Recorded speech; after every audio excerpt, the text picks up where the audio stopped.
అండి అందరికీ నమస్తే. నేను మీ రాధి. Welcome to Shri Arshanidhi. ఏంటి ఇలాగా ఈ కొమ్మకేంటి ఇలా ఎందరు ఆడవాళ్ళు పసుపులు రాస్తున్నారు ఏంటి అనుకుంటున్నారా?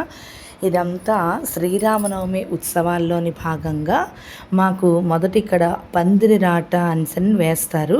అంటే మనకి మామూలుగా సామాన్యంగా అందరి పెళ్ళిళ్ళలోనూ పందిరి రాట వేసుకుంటాం కదా, అలాగే మాకు ఇక్కడ రామాలయంలో కూడా శ్రీ సీతారామచంద్రుల వారి నవరాత్రి మహోత్సవాలు ప్రారంభమయ్యే ముందు ఇలాగ పందిరిరాట అది వేశారు.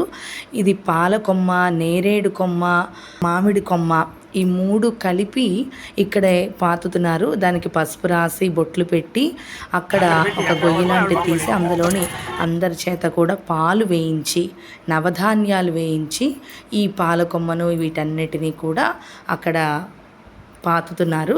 ఆ మహోత్సవం ఇదంతా జరుగుతోంది. దీని తర్వాత సీతారాముల కళ్యాణోత్సవము ఇవన్నీ కూడా జరుగుతాయి.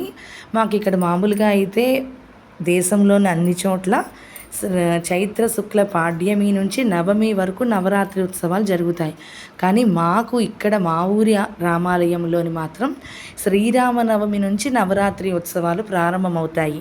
శ్రీరామనవమి ముందు 2 రోజుల ముందు సప్తమి నాడు, అంటే చైత్ర శుక్ల సప్తమి నాడు ఈ పందిరిరాట మహోత్సవం అది జరిగింది.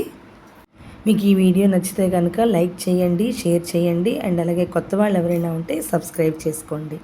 సర్వసాధారణంగా చైత్ర శుక్ల నవమి నాడు సీతారాముల కళ్యాణం భద్రాచలంలోని ఒంటిమిట్ట రామాలయంలోని జరుగుతూ ఉంటాయి కదా.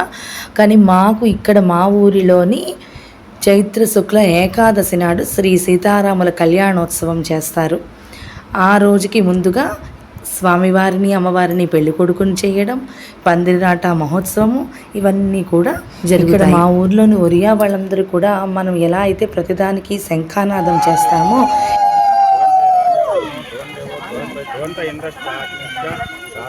ఇలా ఊలలు వేస్తారు.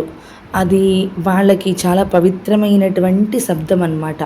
ఇక్కడ ఆ పాలకొమ్మలను పాతి దాని మీద మళ్ళీ పాలను వేసి శుభ్రంగా నవధాన్యాలు, బంగారము, వెండి, ముత్యము వంటివి వేసి వీటిని చక్కగా పాతి పెట్టి అప్పుడు మేము ఈ నవరాత్రి ఉత్సవాలు ప్రారంభిస్తున్నాము అని చెప్పి సీతారామచంద్రుల వారికి ఒక నమస్కారం చేసుకుని నవరాత్రి మహోత్సవములు ప్రారంభించాను.